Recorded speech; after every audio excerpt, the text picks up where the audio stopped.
Olá, tudo bom? Vamos falar nessa aula sobre as enzimas, lembrando que enzimas são tipos de proteínas.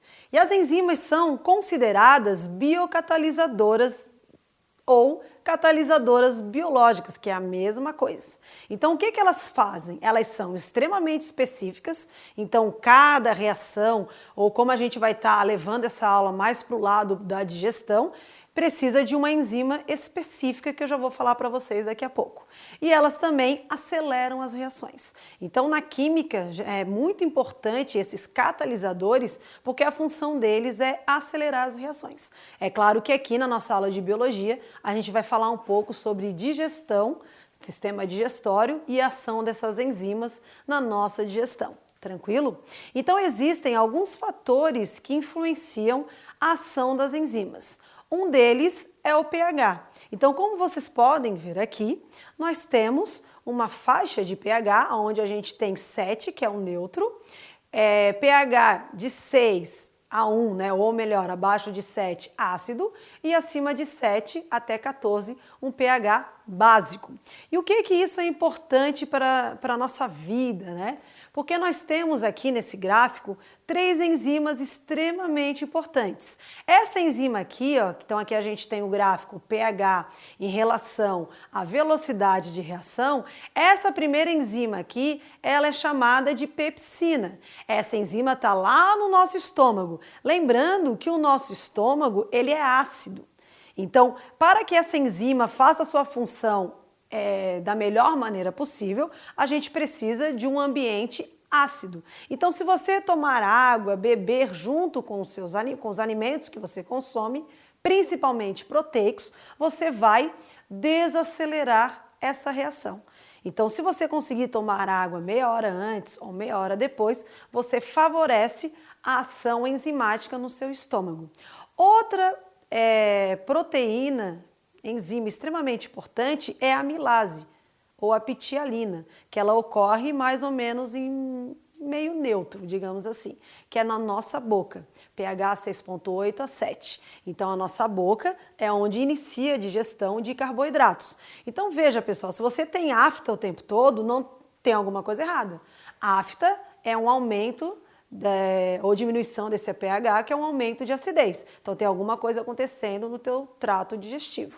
E a outra enzima que a gente tem aqui é a tripsina, que é uma enzima que digere lipídios. Então, ela tem que estar num pH extremamente básico. Então, é extremamente importante o meio para que a enzima faça a sua função da melhor maneira possível. Esse é um fator que influencia a ação das enzimas. O outro fator é a temperatura. Então, por exemplo, assim, nós mamíferos temos uma temperatura mais ou menos de 36,5 graus Celsius. Então, essa temperatura é a nossa temperatura ótima. Então, se eu estou a essa temperatura, o metabolismo do meu corpo está funcionando muito bem. Lembra quando você está com febre e que a única coisa que você come é aquele alimento medicinal que chama-se água e bolacha, água e sal? Então, você não consegue comer muitas coisas porque à medida que aumenta a temperatura, desnatura a proteína. Então, para nós, principalmente humanos e a maioria dos mamíferos e aves, nós precisamos manter essa temperatura. Nós somos homeotérmicos. Então, a gente precisa dessa temperatura para que as enzimas e o nosso metabolismo funcionem muito bem. Abaixo, né, de 36 ou muito acima de 36, a gente tem uma desnaturação e um não funcionamento adequado dessas enzimas. Tranquilo? O último fator que influencia as enzimas é a concentração de substrato. Então, o que seria o substrato? O substrato é aquilo que você come.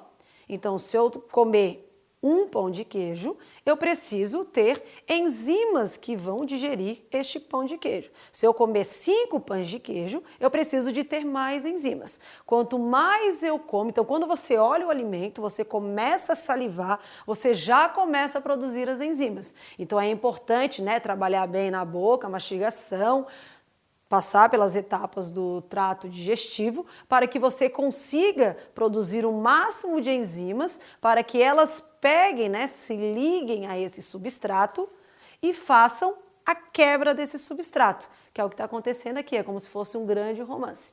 Cada enzima, lembra que ela é específica, ela vai pegar um substrato e vai quebrar. Então, por exemplo, voltando à nossa aula de carboidratos, se eu vou tomar o leite, eu vou pegar a lactose, que é o carboidrato do leite, e vai vir uma enzima chamada lactase. A lactase vai pegar a lactose e vai quebrá-la em duas moléculas. Uma é a glicose e a outra é a galactose.